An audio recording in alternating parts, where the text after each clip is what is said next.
A recent proposal to require federal employees to return to the office full-time has sparked some debate about how to best streamline government operations while also ensuring effective public service. Vivek Ramaswamy, he's the head of the new Department of Government Efficiency, argued that mandating in-office attendance could encourage voluntary departures among federal workers.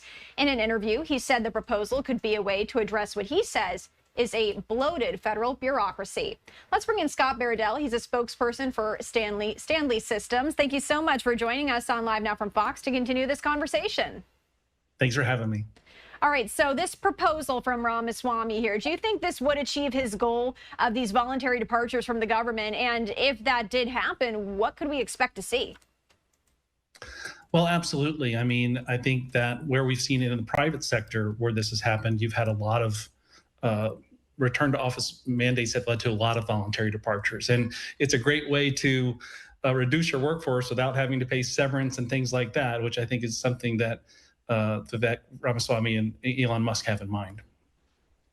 Is going back to the office, though, really all that more productive than remote work? I know you guys conducted a survey. What did that say? What were your findings there?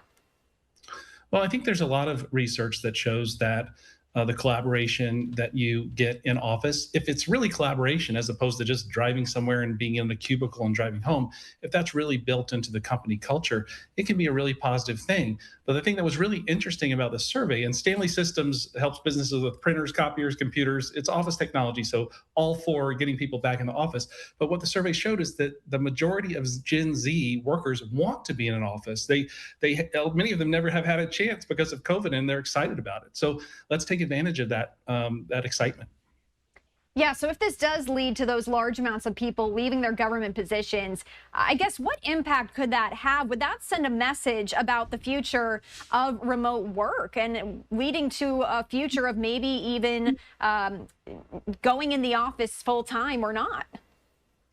Yeah, I think what you have in many cases is a hybrid environment. And I think if you look at workers across the board, over 80% across generations prefer an environment that's at least hybrid, say it's 3 days a week in the office. Maybe they don't want 5. So there's a broad consensus. And most companies would rather have their workers in the office. They've got big investments in commercial real estate. That's it's been a long history of believing in the value of bringing people together. So everybody's kind of on the same page. It's just a matter of how you want to go about doing it. Is it going to be presented as, here's the punishment, you have to come back in the office, versus here's all the reasons why it's going to be a great thing for you to come back to the office? Could we talk real quick, though? Are there any potential risks to Ramaswamy's proposal? Risk, well, you know, the thing is, the very top, the creme de la creme of workers, they can do whatever they want. So they can work from home, they can work from wherever they want, and you're going to lose them because they can go anywhere. They have lots of choices. So you're talking about the bulk of workers that aren't at that, maybe at top 5% of workers. Yeah, you can have policies like this and not worry about the impact, but you're going to lose some real talent at the top because they have so many choices in terms of where they can work, choose their own environment. Yeah, and we're seeing this surge of people who want to work remotely ever since COVID happened. Is that in part because people got a taste of it during COVID and they're like, you know, I like being able to be home? You know, is that why we're seeing such a surge here in remote work? Yeah, I mean, a lot of people thought, oh, well, we've always worked in the office, we have to. Then when they realized that they could work at home and be effective, they were like, why do I have to do this commute? It's just kind of the experience of doing it made them realize, oh, it's possible. And a lot of companies are like, wow, you know, it didn't really hurt our productivity. But now, as we look at return to office, you had people hired during COVID who were hired from different cities because it could be remote, or they have small children at home and they can't maybe afford daycare.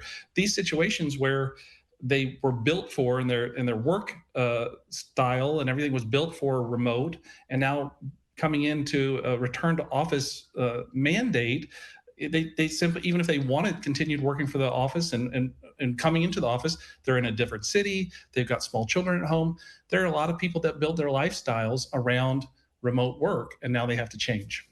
One of my last questions for you, let's say this is implemented, right? Let's just imagine for a minute we do have federal workers who do quit.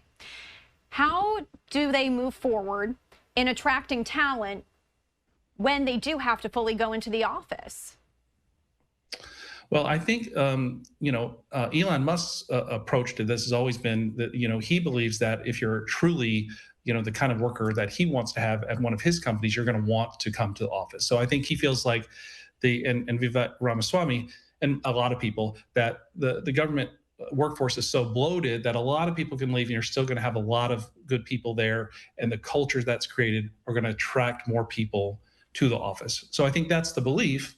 And this is a very kind of this whole approach of that they're taking is very radical in some ways, and a lot of people are interested to see how it's going to turn out, because I think there's a pretty broad consensus that there's probably more government workers than there maybe need to be.